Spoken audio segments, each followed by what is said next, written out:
સહજાનંદ સ્વામી મહારાજની જય। શ્રી હરિચરિત્ર ચિંતામણી ભાગ પહેલો, વાર્તા નંબર 82। ચરિત્ર બીજું। પછી મહારાજ માંગરોળ પધાર્યા ને ગામની આથમણે દરવાજે ડોસાની વાવમાં નાહ્યા ને પછી કાંઠે એક છીપર ઉપર બેસીને ધ્યાન કરતા હતા। તે ટાણે ગામમાંથી શેઠ ગોવર્ધનભાઈ ત્યાં નાહવા આવ્યા। તેમણે મહારાજને ધ્યાન કરતા દીઠા ને શરીરની નાડિયું દેખાય ને મુખ ઉપર તેજ જડતું હતું। તે જોઈને ગોવર્ધનભાઈ પોતાને લુગડે કરીને મહારાજના મુખ ઉપર માખીઓ ઉડાડતા હતા ને વિચાર કરતા હતા કે આ કોઈ મોટા તપસ્વી છે। તેવામાં મહારાજ જાગ્રત થયા। ત્યારે ગોવર્ધનભાઈએ પૂછ્યું, મહારાજ કાંઈ જમશો?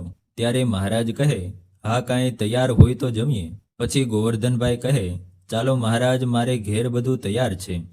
મહારાજ કહે, અમે ગામમાં તો આવતા નથી, અહીં હોત તો જમત। પછી ગોવર્ધનભાઈ કહે, લ્યો મહારાજ, અહીં લઈ આવું। એમ કહી ઉઠ્યા ને તેની ફઈનું કારજ કરેલું તેના વધારાના પકવાન પડ્યું હતું।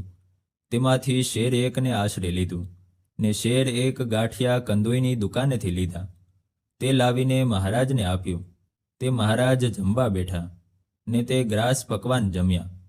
પછી કહ્યું, અમે તો આ પકવાન નહીં જમીએ, ફક્ત આ ગાંઠિયા જમશું। ત્યારે ગોવર્ધનભાઈ કહે, ઠીક મહારાજ, તમારી મરજીમાં આવે તે જમો। એમ કહીને પછી કહ્યું, લાવો મહારાજ, તમારી કઠારી જળ ભરી આવું। ત્યારે મહારાજે કઠારી અને ગરણું દીધું। તે લઈ ગોવર્ધનભાઈ વાવમાં જઈ ગાળીને જળ ભરી લાવ્યા। પછી મહારાજ અધશેરક ગાંઠિયા જમી હાથ ધોઈ પાણી પીને બેઠા।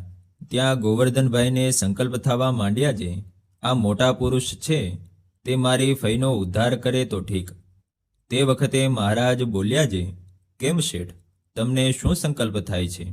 ત્યારે તે કહે, મારી ફઈ મરીને જમપુરીમાં ગઈ છે ને ત્યાં કુંડમાં પડી છે ને બહુ દુઃખી થાય છે। ત્યારે મહારાજ કહે, તેમને કોઈનો આશરો હતો કે નહીં? ત્યારે કહે, તેમને રામાનંદ સ્વામીનો આશરો હતો। ત્યારે મહારાજ કહે, એવા મોટા પુરુષનો આશરો હતો ને કેમ જમપુરીમાં જાય? ત્યારે ગોવર્ધનભાઈ બોલ્યા કે તે ડોશીને ઘેર રામાનંદ સ્વામીનો ઉતારો હતો। ત્યાં એક વખત રામાનંદ સ્વામી આવ્યા ને ઘણા દિવસ રહીને ચાલવા તૈયાર થયા। ત્યારે બે ગરાસિયાએ સોનાનો એક પાસો સ્વામી આગળ ધર્યો ને કહ્યું, આ સદાવ્રતમાં વાપરજો। એમ કહી તે ગરાસિયા ચાલ્યા ગયા। પછી તે પાસો સ્વામીએ મારી ફઈને આપ્યો ને કહ્યું, અમે ગામડામાં ફરવા જઈએ છીએ, માટે હમણાં તમે રાખો ને અમે આવીએ ત્યારે પાછો આવજો। ત્યારે તે કહે, ઠીક, લાવો। એમ કહી ઘરમાં પટારો હતો તેમાં મેલ્યો। પછી રામાનંદ સ્વામી ગામડામાંથી આવ્યા ત્યારે તે સોનાનો પાસો પાછો માગ્યો। તે વખતે મારી ફૂઈ બોલી કે પાસો કેવો? હું પાસામાં જાણતી નથી। ત્યારે રામાનંદ સ્વામી કહે, લાવો, નહીં તો મરીને જમપુરીમાં જાશો ને દુખિયા થશો। તો પણ તે પાસો આપ્યો નહીં। ત્યારે રામાનંદ સ્વામી ત્યાંથી ગયા। પછી મારી ફઈએ દેહ મૂક્યો ને જમપુરીમાં ગઈ ને બહુ દુઃખી થાય છે। તે સાંભળી મહારાજ કહે, તને તે કેમ ખબર પડી? ત્યારે ગોવર્ધનભાઈ બોલ્યા કે મને રામાનંદ સ્વામીને પ્રતાપે ધારણા થાય છે। ત્યારે મહારાજ કહે, હવે તું ધારણા કરીને જમપુરીમાં જા। ત્યારે ગોવર્ધનભાઈ કહે, હું જઈશ તો ખરો, પણ મને જમ મારશે। ત્યારે મહારાજ કહે, જાઓ, આ ફેરે નહીં મારે ને તું જ્યારે એ જીવને લઈને ચાલીશ ત્યારે તારી પાછળ જમ આવે તો મારી મૂર્તિનું ધ્યાન કરજે। તેથી તારું સ્વરૂપ વિરાટ જેવું થશે ને તે વખતે વૈકુંઠના બે પાર્ષદ આવશે, તે જમને તથા ધર્મરાજાને જવાબ દેશે।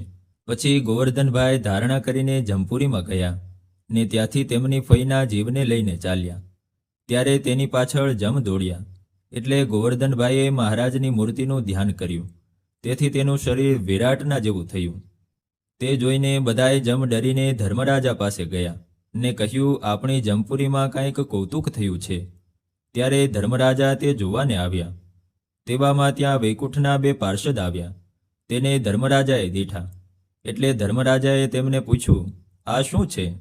ત્યારે તે પાર્ષદ બોલ્યા કે અક્ષરાધિપતિ પુરુષોત્તમ નારાયણનો અવતાર પૃથ્વી ઉપર થયો છે, તેનો આ ભક્ત છે।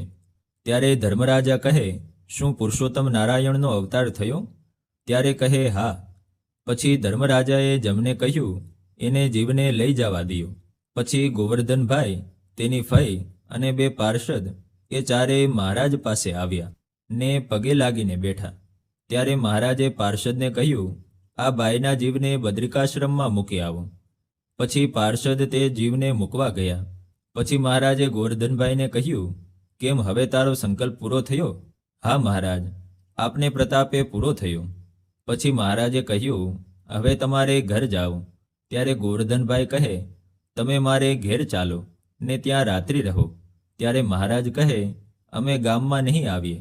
પછી ગોવર્ધનભાઈ તેને ઘેર ગયા ને મહારાજ ગામના પરામાં કોઈ દુકાનને ઓટે રાતે સૂઈ રહ્યા.